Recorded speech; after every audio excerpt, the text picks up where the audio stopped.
So is this nanotechnology? Well, in some sense, there's a connection because this would be a really good use of certain kinds of nanotechnology. The biggest impediment to making a physical cell matrix is just the manufacturing. In an ideal setting, we would have a large number of cells, at least millions, but ideally we would like an Avogadro scale system, so something with, say, a trillion cells. Building these out of transistors as we know them today is not going to be possible. You just can't scale up to that number. The size of the resulting system would be huge. So we need something much smaller than one of today's transistors to act as a building block of our logic circuits, a controllable switch basically.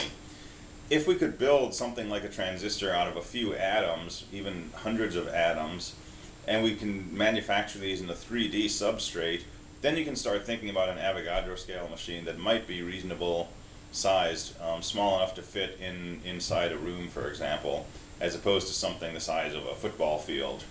So we could certainly be a consumer of certain kinds of nanotechnology. Now, when I first heard about nanotechnology, which was around 1993, it was in a talk given by Ralph Merkel, talking about tools he was developing to do analysis of atomic scale machines. And the nanotechnology he was describing was very similar to some of the work done by Richard Feynman, some of the work proposed by him back in the 50s. The idea of nanotechnology is twofold. One is making things very small, and this is certainly useful. For example, if you want to build a small micro machine to put inside someone's body to do things like scraping plaque from arteries, your goal is to build an extremely small system. And that seems to be where a lot of nanotechnology has been focused, is making these very small, physically small systems. The other aspect to nanotechnology, though, is scaling up, being able to take a large number of these very small elements and put them together into a system that may be macro scaled, but containing a huge number of these microscopic components.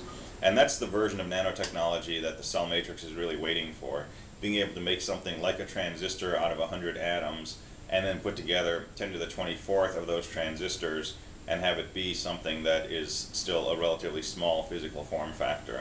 So it's not nanotechnology per se, but it's very closely tied to what we hope will be a possible manufacturing technology not too far down the road, in terms of being able to make these transistor-like switches at a very physically small scale and in a way where they can be collected into very large component counts.